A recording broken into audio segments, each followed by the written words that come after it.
Boa noite. No Direto ao Ponto de hoje vamos falar dos desafios da governação para os próximos 5 anos. Das conversas que fomos tendo com diversos especialistas, palavras como coordenação e alinhamento foram as mais ouvidas. Segundo os nossos interlocutores, só assim se poderá dar resposta aos problemas ligados à educação, à saúde, à geração de emprego ou até mesmo à inflação, só para citar estes. As respostas a estes e outros desafios que o país enfrenta virão do novo Executivo, impulsado na passada sexta-feira pelo Presidente João Lourenço. Na cerimónia, o Presidente da República referiu-se à necessidade de se imprimir alguma velocidade já no primeiro ano do mandato, que termina em 2027, de modo que, no final, seja possível dizer: missão cumprida. Servimos bem o povo e a nação angolana. Foram estas as palavras do Presidente durante a cerimónia de tomada de posse do novo Executivo, que já está em funções.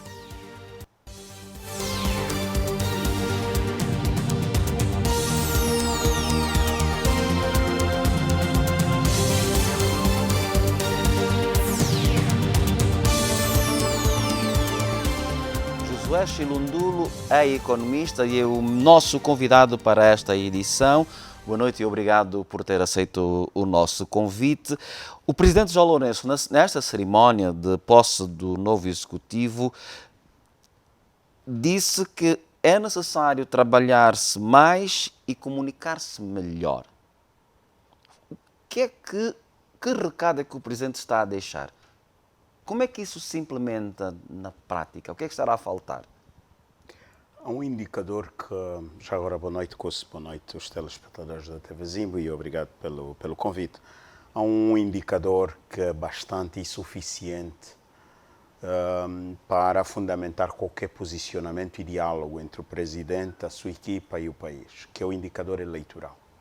Claramente, as eleições de 2022 despoletaram aqui um conjunto de reflexões e penso que não há lições acabadas, não é? Ou seja, há lições a serem retiradas ao longo de um contexto, de um tempo histórico necessário e que demonstram que há um conjunto de indicadores sociais e económicos que faliram. Ou seja, se estes indicadores antes eram propulsores de um estilo de governação, estes indicadores hoje demonstram ao governo que é preciso consertar mais.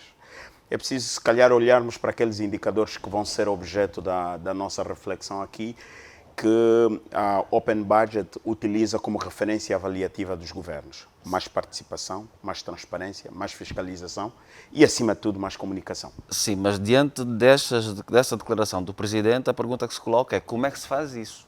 Há um contexto. E ao longo do programa vamos tentar discutir um pouco sobre isso.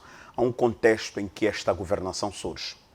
E este contexto pode ser avaliado em duas perspectivas. Há uma perspectiva mais externa, que olhamos para incertezas decorrentes como da guerra da Rússia e da Ucrânia, que mexem com o mercado das commodities. Temos a questão da desaceleração da economia mundial, que é um pouco efeito por osmose da crise da Covid, que desacelerou a economia mundial, está a gerar níveis inflacionários históricos, de referência histórica. Em todo o mundo. Em todo o mundo. A Europa está com níveis inflacionários acima de 7%. E isso tem, pelo sim, pelo não, um efeito realístico para economias como a nossa, que dependem, de certa forma, do mercado internacional. Mas também há oportunidades.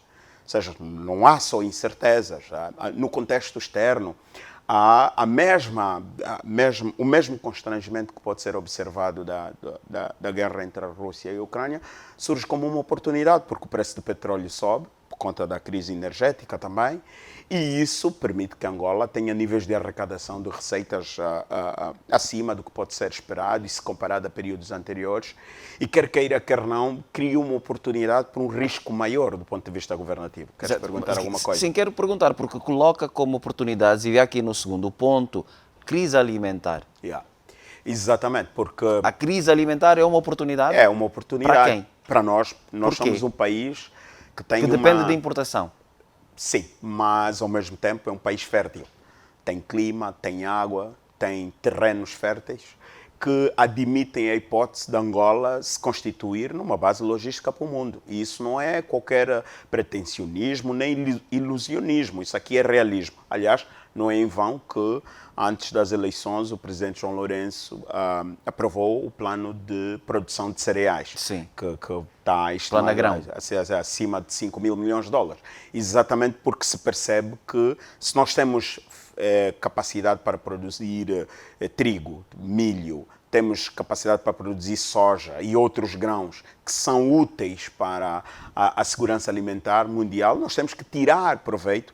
Mas não é só isso, é que quando há esse tipo de crise, há também linhas de investimento que surgem a nível do mercado internacional que estão disponíveis para países interessados em produzir, alargar a sua capacidade produtiva. E penso que é por causa disso que há um conjunto de linhas de financiamento disponíveis para a África e Angola tem que ter capacidade de ir lá ao encontro e pegá-lo. Exatamente. Certamente que este momento, a Cimeira de Líderes Estados Unidos, América, África, será uma plataforma de networking e tentar ter acesso a essas linhas de financiamento. Nós já temos o Getaway África, que é o investimento europeu acima de 150 mil milhões de dólares, disponível para a África.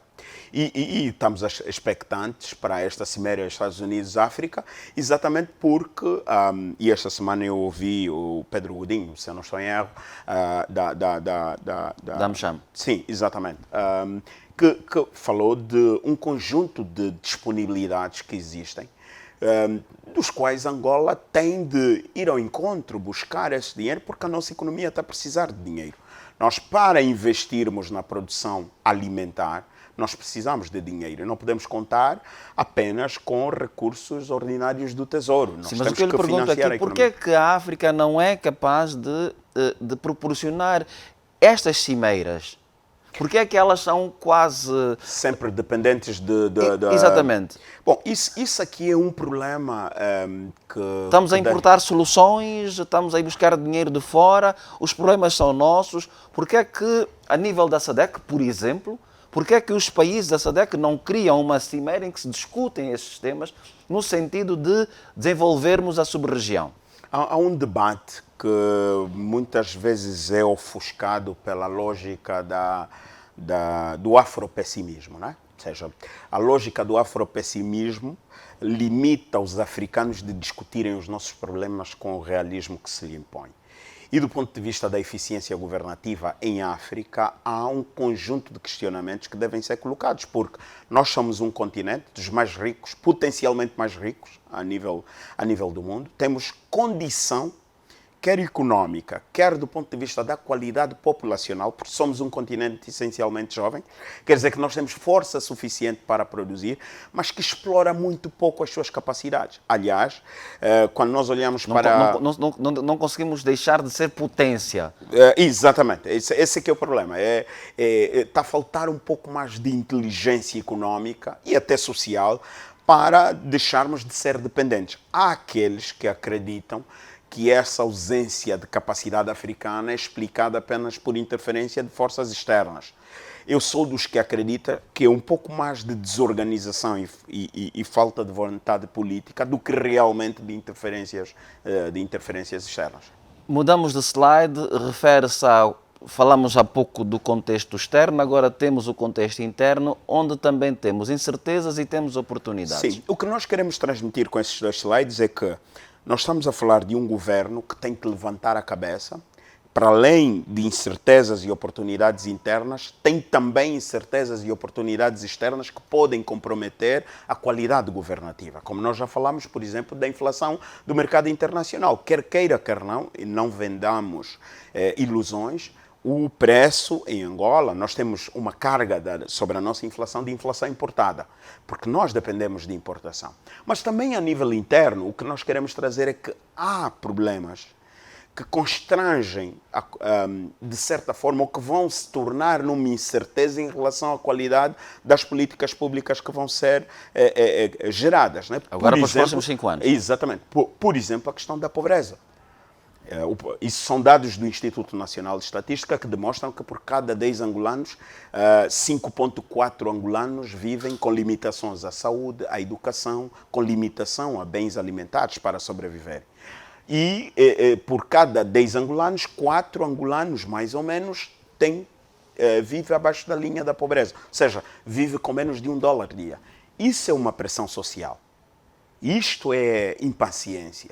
Quer dizer que o povo quer soluções para ontem. O povo não tem paciência para esperar reformas estruturais. Temos a questão do desemprego, que estima-se mais ou menos 30% da população económica ativa desempregada. Mas não é só esse o problema. Está a cair. O problema é que está a diminuir. Está a diminuir, não há qualquer problema nesse sentido. Só que a contrapartida é que mais de 80% dos empregos gerados têm sido gerados no mercado informal. Isso significa que há trabalho intensivo, sem proteção social, trabalho efêmero, de curto prazo. Isto é uma pressão social que pode, por exemplo, influenciar a que o governo, em vez de optar por reformas estruturais, opte por ações populistas. Ainda bem que o Presidente da República já chamou a atenção que é preciso deixar de vender... Aliás, o Presidente da República não, dizia o governador de Luanda, é preciso deixar de vender sonhos. Porque o populismo, infelizmente, é um dos grandes problemas para a nossa realidade.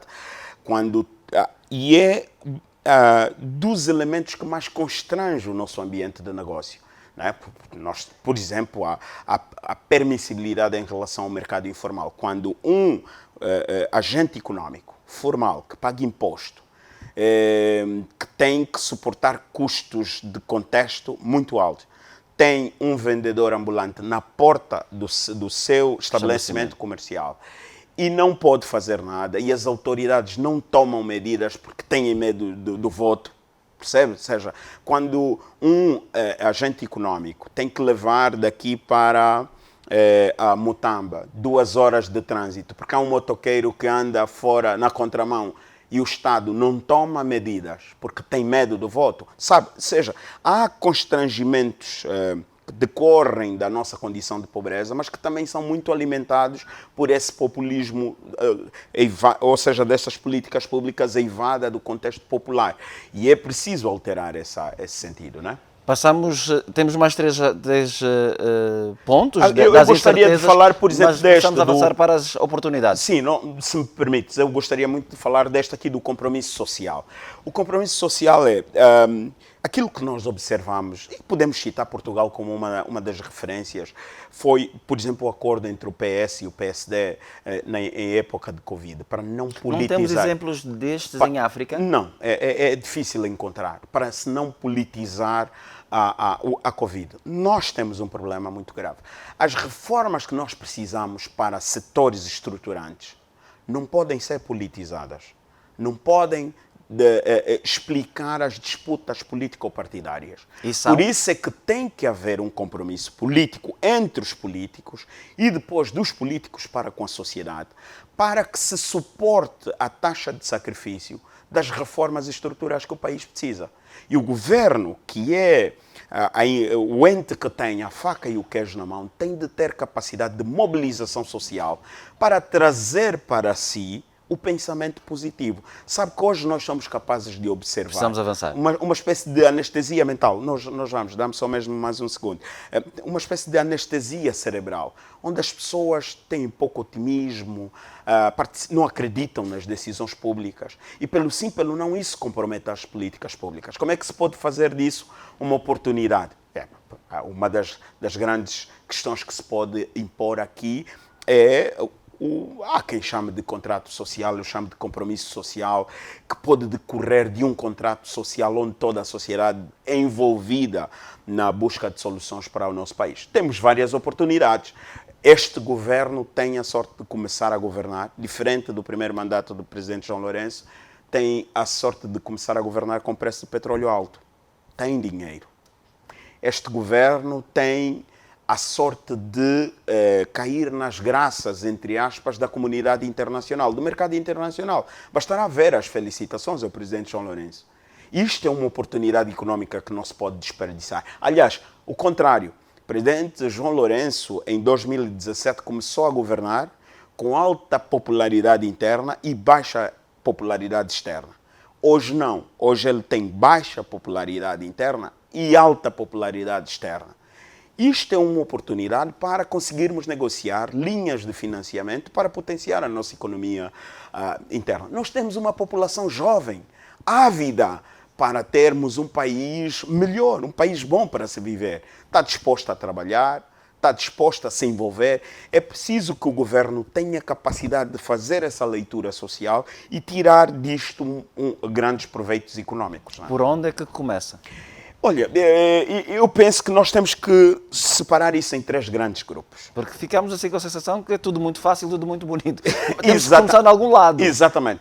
Eu penso que há as soluções, entre aspas, sem aqui verdades absolutas, se nos permitirem o slide a seguir, teriam que ser separadas em 3 macrogrupos. Nós temos que pensar no social, temos que pensar no político e temos que pensar no económico. É para onde nós devemos olhar nos próximos 5 anos? Nos próximos 5 anos, nós temos que olhar para esses 3 pilares com olhos de ver, de forma desapaixonada. E o que é que tem que ser feito em cada um deles? Um país onde mais de 50% da população tem pobreza multidimensional não pode olhar para estes pilares com simplicidade. Eu teria usado uma expressão mais agressiva, leviandade, mas não vou usá-la cá entre nós, vou preferir falar de simplicidade.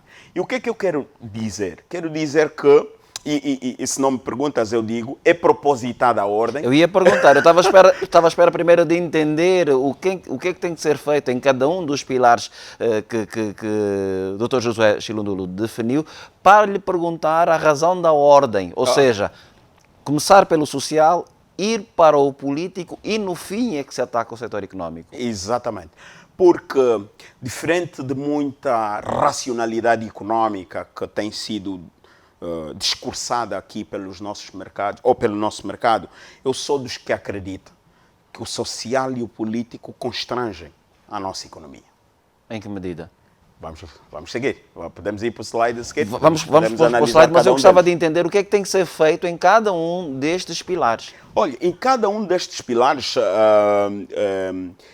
há um conjunto de medidas que devem ser tomadas, decisões drásticas, estruturais, mas há também um conjunto de indicadores que precisam ser validados.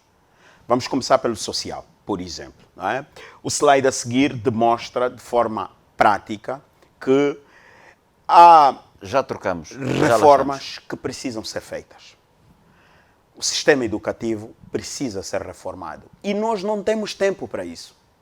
Nós precisamos fazer com que o jovem, depois de 13 anos de estudo, tenha capacidade de tirar proveito das oportunidades económicas que o mercado oferece, tenha capacidade de gerar novas oportunidades económicas e tenha capacidade de ter um sentido crítico e reflexivo que lhe dá a possibilidade de criar, de inovar, de saber partir, de saber construir, porque isso é que gera negócio. A economia não gera desenvolvimento. Não, gera negócio. Depois podemos discutir desenvolvimento. Nesta altura, o que o país precisa é de gerar riqueza. Nós precisamos ter um sistema nacional de saúde que não permite que um trabalhador fique, ao longo dos 22 dias do mês, mais de 5 dias a faltar, por razões de doença, de óbito, e que com facilidade consegue encontrar um justificativo. Porque isso mata negócio. Porque isso obriga que os agentes económicos elevem as tecnologias e desprezem a mão de obra humana. Percebe? Nós precisamos ter uma capacidade de gerir as nossas cidades para permitir fluidez no negócio, nos fluxos económicos e nos fluxos sociais. É preciso olhar para a pobreza com a seriedade que se lhe merece. Aqui, sobre isso, defende que se repense o programa de combate à pobreza. Exatamente, porque, do ponto de vista prático, a pobreza tem sido vista sobre duas perspectivas. Para quem governa, ela é objeto eleitoral. Para quem concorre para o poder, é uma pedra de arremesso.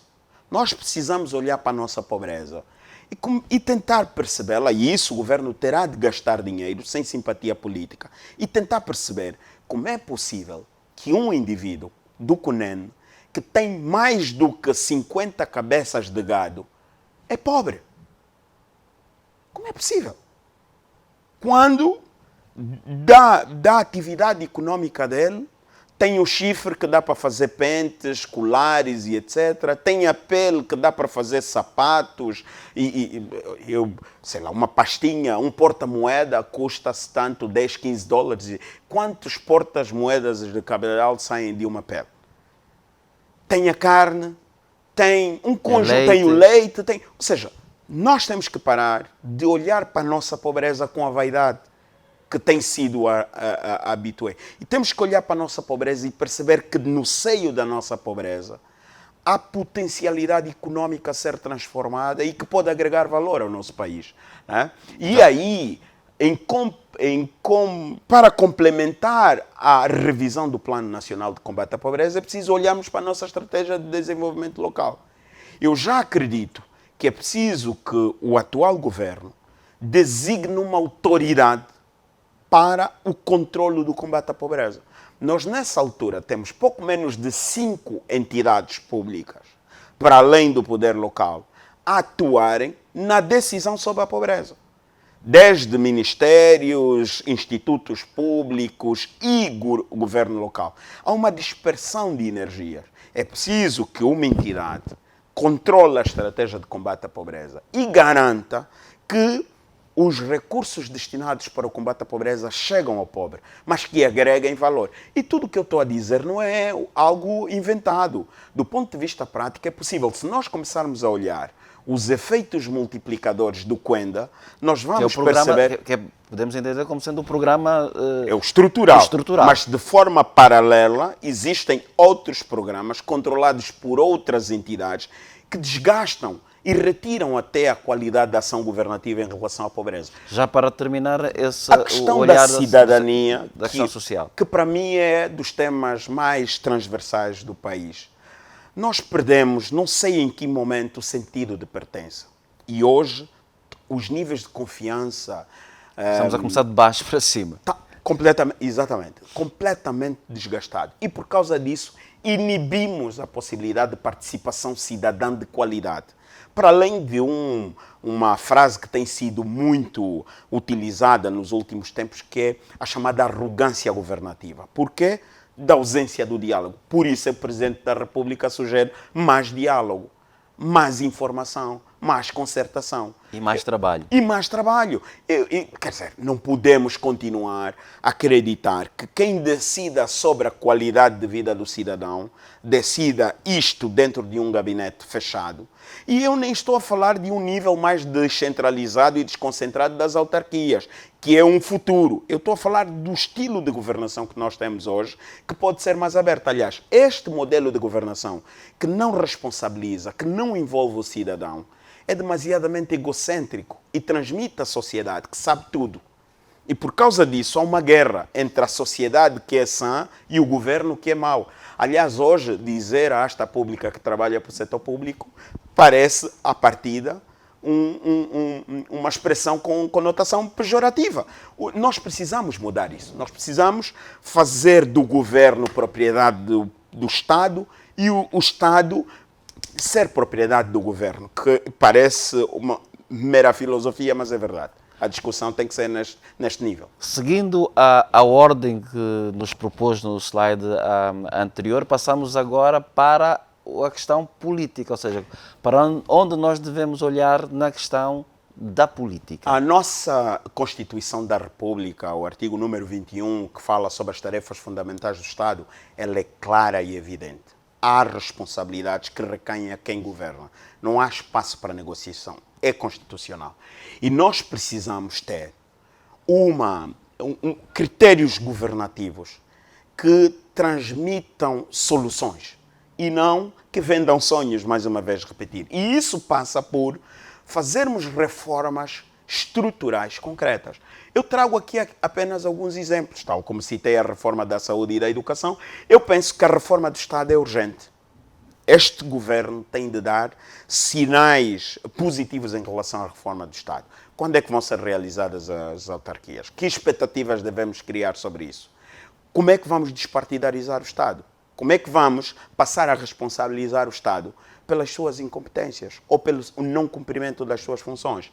A administração pública precisa ser reformada. Nós temos uma administração pública pouco produtiva.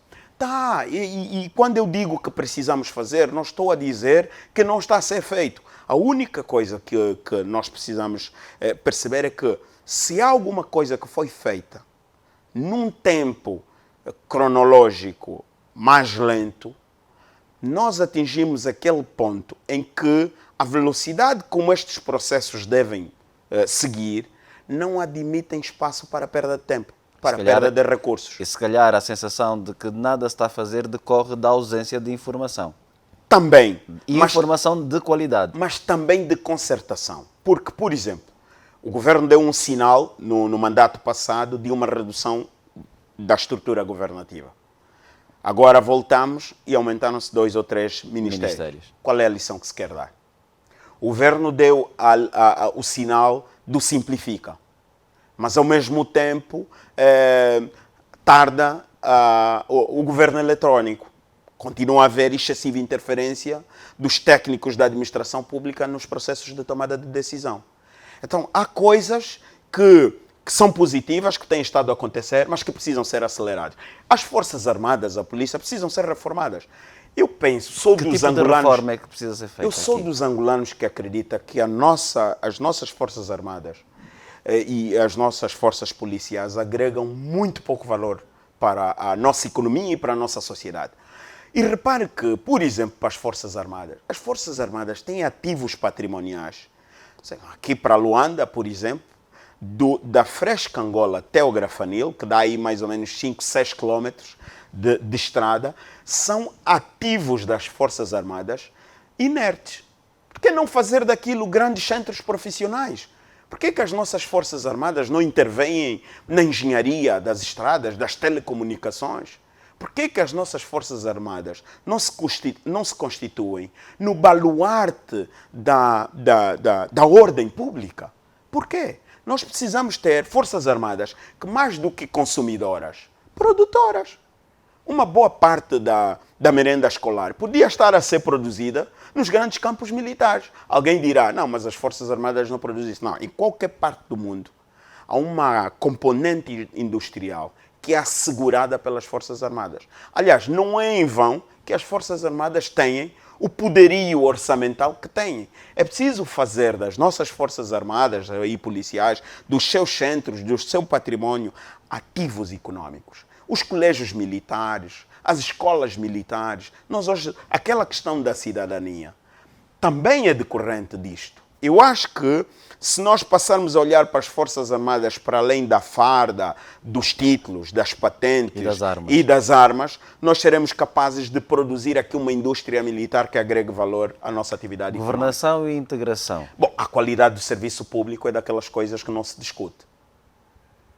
E isto que está aqui... Não se discute porquê? Qual é a avaliação que faz? Não é para ontem. Os nossos custos de contexto, sei lá, vamos parar aonde?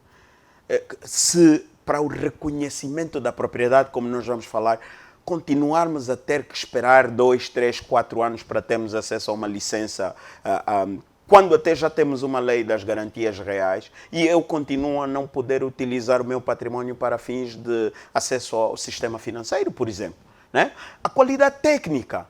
Eu sou dos que apregou a ideia de que a nossa governação precisa urgentemente de uma reforma compulsiva e antecipada. Há aspectos da qualidade governativa que estão condicionados à qualidade técnica. E há, não vou citar nomes, mas há, do ponto de vista da aparência, apenas observação, há ministros, há governadores provinciais que já não transmitem confiança. E penso que nós precisamos alterar. Aliás, nós temos exemplos de sucesso do ponto de vista governativo. Não é em vão que, por exemplo, o ex-governador da Huila foi para Benguela. é porque se percebe que a sua qualidade técnica e crítica não é homem de gravatas. Vou citá-lo sem qualquer bajulação, não é? Podia citar outros. Podia citar o governador do Bié, podia citar a ex-governadora do Bengo. Pessoas que dialogavam, que tinham um estilo de governação de proximidade. O contrário seria observar aqueles que não fazem e tentar ou agendar uma estratégia formativa ou mesmo de agregação de qualidade. Não faz sentido que um governador não tenha capacidade de engendrar um estudo de viabilidade econômica do seu território. Não tenha capacidade de dialogar com os bancos para instalarem infraestruturas ou, se quiser, para financiar a economia do seu território. Não faz sentido. Ou seja, há aspectos governativos que dependem muito da qualidade de quem governa. Desde a capacidade E eu não estou a falar de títulos académicos, longe de mim, não quero doutores. Nós queremos pessoas que trabalham, pessoas que sejam capazes de fazer leituras económicas, sociais e políticas da sociedade e sejam capazes de trazer solução para os seus cidadãos. Exatamente. Vamos avançar. Não queres falar da participação, transparência e fiscalização? Vamos avançar para a integração, exatamente o último ponto. São indicadores de observação internacional. Angola melhorou muito do ponto de vista da participação e da transparência, do ponto de vista dos indicadores internacionais, mas é muito residual. Participação significa que o governo declara à sociedade que não é um todo-poderoso conhecedor de todas as soluções. Significa que a construção das políticas públicas, e essa é a essência filosófica da construção de uma política pública, ela deve começar de um diagnóstico que relaciona o cidadão local ao seu problema. Nós não podemos continuar a pensar na solução econômica do Cunene na Mutamba. Nós não podemos continuar a pensar que, por razões de estética política, quem decida se o empresário tem ou não alvará no Mochico esteja em Luanda. O país precisa adotar um critério de elaboração de decisões públicas ou de escolhas públicas que envolvam o cidadão. In extremis, por via das autarquias, seria bem mais fácil. Não havendo autarquias, que haja esse tipo de diálogo e concertação. O presidente João Lourenço, no mandato passado, aprovou 2 decretos que facilitam, do ponto de vista da construção do Orçamento Geral do Estado, isso.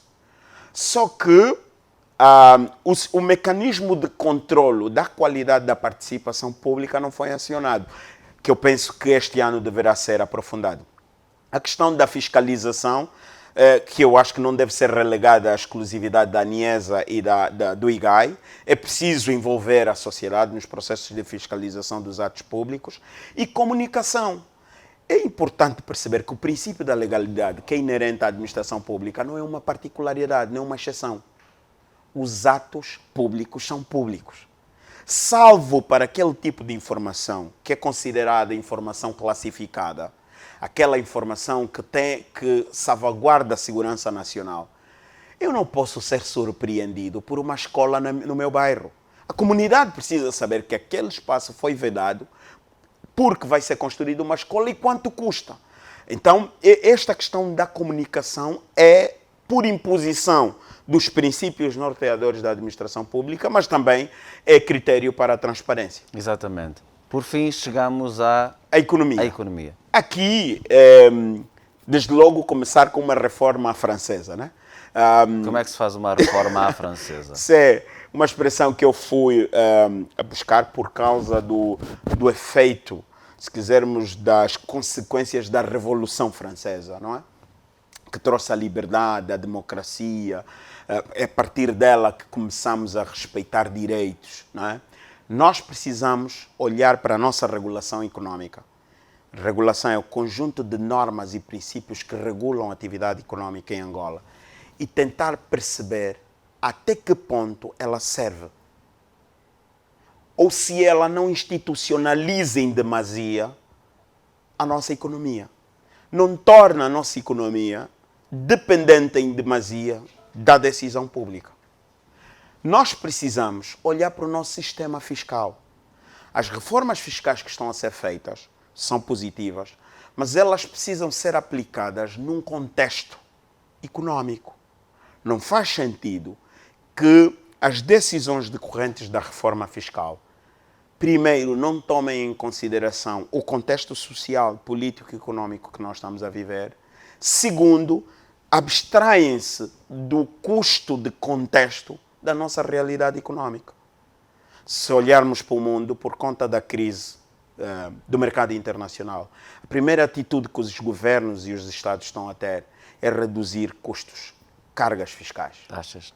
E nós não. Nós tomamos até a ousadia de prejudicar o rendimento das famílias em época de Covid, quando decidimos subir o IRT, por exemplo. Okay? E subimos o IRT por pura estética fiscal. Os manuais aconselham a que os governos tenham cuidado com a tecnocracia. A tecnocracia, do ponto de vista da racionalidade econômica, significa pensar país apenas na racionalidade econômica. A economia não é a sociedade que está ao serviço da economia. A economia está ao serviço do país, da sociedade. Se este modelo econômico, com as suas leis, com as suas decisões, agravam a pobreza, põe em causa a livre iniciativa, põe em causa a proteção da propriedade, ele não serve. E nós temos de ter coragem de perceber que temos que fazer transformações. Mas eu aqui tenho que lhe fazer uma pergunta, Sim. e porque no início o Dr. José referiu-se ao facto de nós... Mas tu queres continuar a me tratar por doutor, não, né? Eu sou Josué. Referiu-se ao facto de nós termos hoje, e acredito que ao se referir ao Presidente João Lourenço estava automaticamente a referir-se ao país, portanto, a credibilidade que o país tem hoje para o exterior, portanto, nomeadamente com as instituições internacionais, sendo que neste período em que se adotaram grande parte destas reformas, nós estávamos ao abrigo do programa com o Fundo Monetário Internacional. Muita dessa credibilidade decorre das reformas que foram implementadas por via do acordo que se fez com o Fundo. Sim. Uma coisa é a reforma da qual eu concordo e devemos fazê-la. Aliás, desde a primeira hora... Portanto, uma coisa está relacionada... Nós só conseguimos ir buscar a credibilidade internacional se fizemos as reformas. Porque fizemos um conjunto de reformas que, para o bem e para o mal, deram-nos esses resultados. E nada contra, e concordo 100% contigo. Uma coisa é a reforma. E desde a primeira hora eu digo, o social precisa de reforma, o político precisa de reforma e a economia precisa. Outra coisa é a discussão sobre a estética da alíquota fiscal. Trazer o IVA é uma coisa. Discutir a percentagem do IVA é outra coisa. Não há país algum no mundo, não há organização internacional no mundo que nos impõe a cobrar as taxas do IVA ou que nos impôs a cobrar as taxas do IVA, que passado algum tempo, depois de percebermos o efeito perverso, alteramos.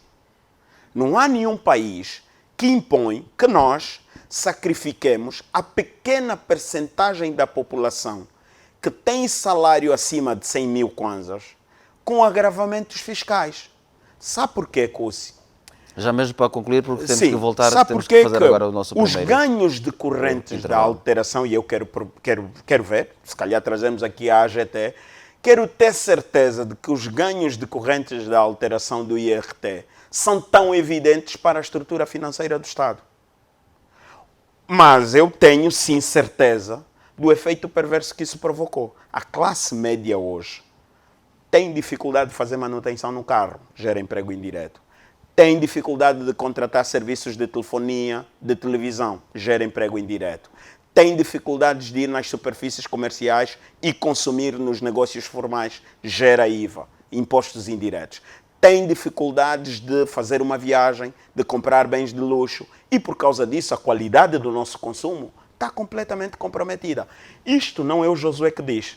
Bastará ir para o relatório de conjuntura que o INE promoveu, de conjuntura em relação aos consumidores. E vamos perceber que os níveis de confiança dos consumidores baixaram significativamente em épocas em que esta decisão foi tomada. Certo. Dr. José, eu quero que os níveis de confiança dos nossos telespectadores se mantenham alto, razão pela qual nós vamos fazer agora o nosso primeiro e último intervalo, vai ser breve, porque quando voltarmos vamos continuar a falar das reformas que têm que ser feitas no setor da economia.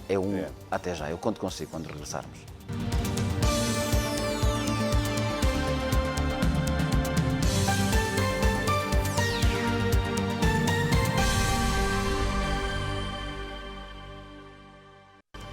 Uma vez mais, boa noite, bem-vindos à segunda e última parte do Direto ao Ponto. Que estamos a falar dos desafios da governação para os próximos 5 anos. O meu convidado é o economista Josué Chilundulo. Nós vamos voltar a falar do slide em que abordávamos as reformas que têm a ser feitas a nível da economia, depois de já termos visto o setor social, o setor, a área política. Falamos do que tem que ser feito e traz aqui a referência à reforma à francesa, mas depois temos problemas com ambiente de negócios, investimento e qualidade do consumo. Sim. Há decisões que são urgentes e há um tipo de investimento que é inerente à atividade pública. Como eu já disse, por recomendação constitucional, mas porque a nossa economia viveu perto de 6 anos efetivos de recessão económica, depois veio o Covid, agora a guerra da Ucrânia, ou seja, há aqui uma perda de qualidade de capital global da nossa economia, que o único ente que tem responsabilidade de financiar e refinanciar a economia é o Estado. E por causa disso, há um conjunto de clusters dos quais o Estado tem que olhar com alguma prioridade. Mas atenção, olhar não é institucionalizar. Você sabe por que o turismo não vai para frente? Porque o Estado apossou-se do turismo. O Estado está à espera que tenha um ministro competente, um diretor competente para que o turismo avance. E não é para ser assim. É preciso soltar a economia. É preciso deixar que os agentes econômicos se sintam voluntariamente disponíveis para ter livre iniciativa. A livre iniciativa é decorrente do usufruto da propriedade. E a propriedade não é só recurso financeiro ou patrimonial. É também a propriedade da liberdade. Se eu não me sentir livre, se eu não perceber que o meu investimento não está condicionado à decisão de um administrador municipal, de um governador ou de um ministro, mais facilmente eu me sinto motivado a alargar o investimento.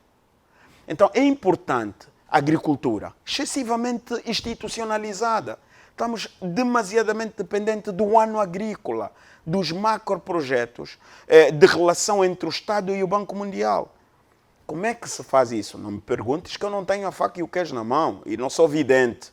Mas é importante que o Estado, e aquilo que se percebe é que o Estado, através, por exemplo, da indústria, há um estudo que foi até promovido pelo Ministério da Indústria, que revela que ao longo dos últimos anos, dos últimos 10 anos, a indústria foi diminuindo paulatinamente a sua contribuição para o PIB. Como é que se altera isso?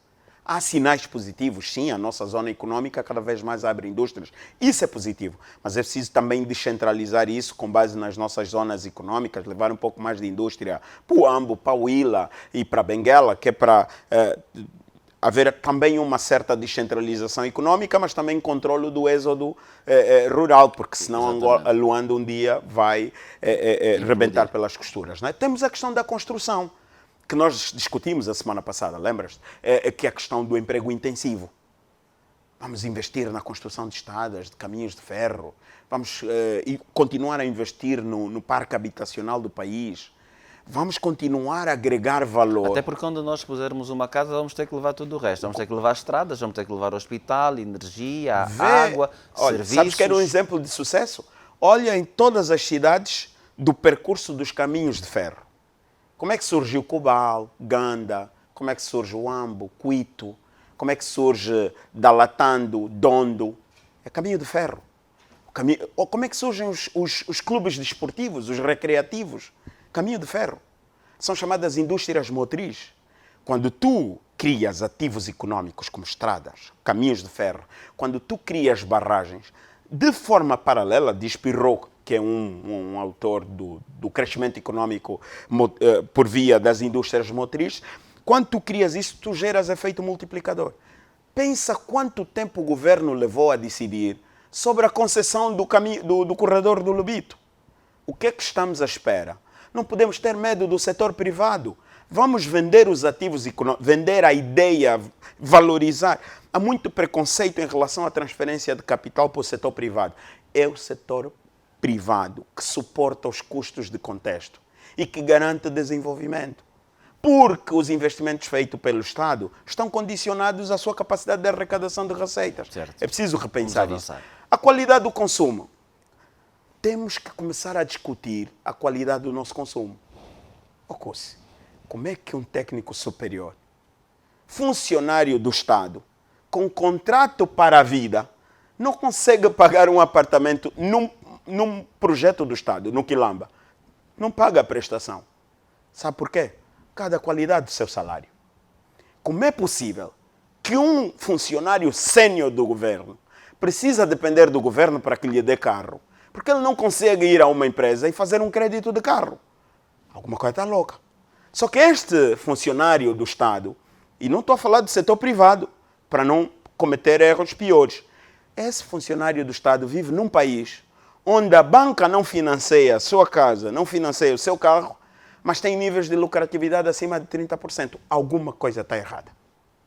É preciso que, do ponto de vista da distribuição da riqueza, os cidadãos começam a sentir que a qualidade do seu salário lhe permite viver no tempo, com pagamentos deferidos, sem perder de vista a qualidade da sua vida. Tem uma televisão, tem um carro, tem casa.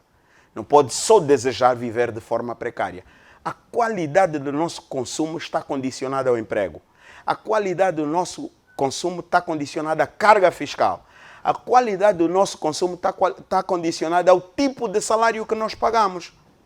Quando o indivíduo ganha 30 mil, 50 mil kwanzas, ele vai fazer o quê para a nossa economia? Vai comprar o quê? Vai proporcionar que efeito multiplicador?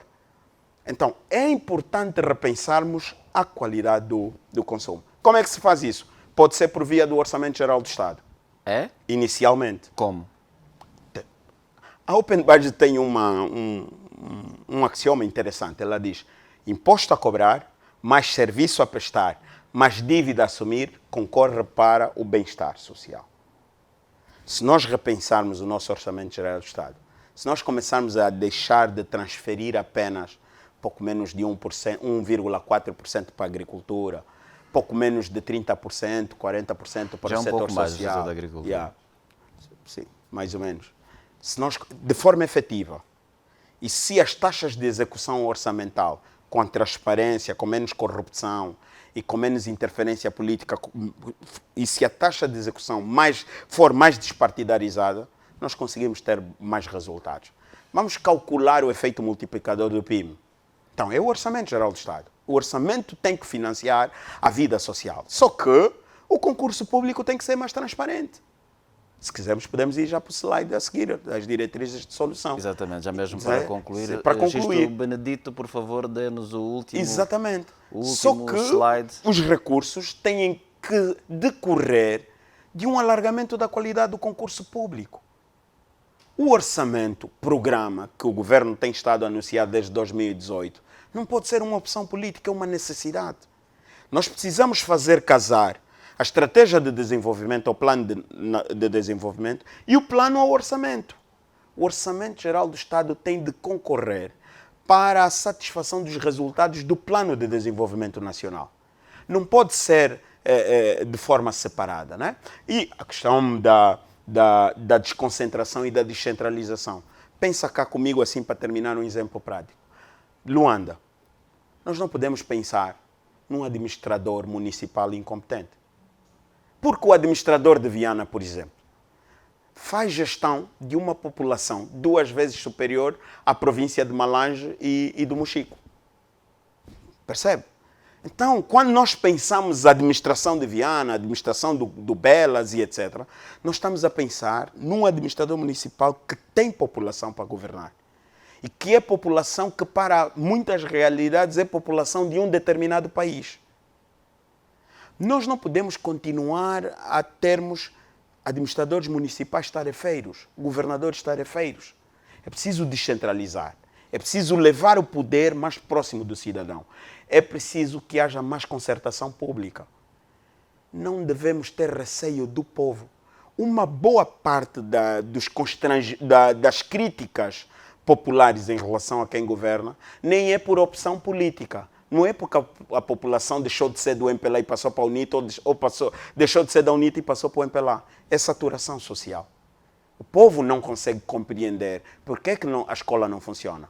Por que a estrada não é feita?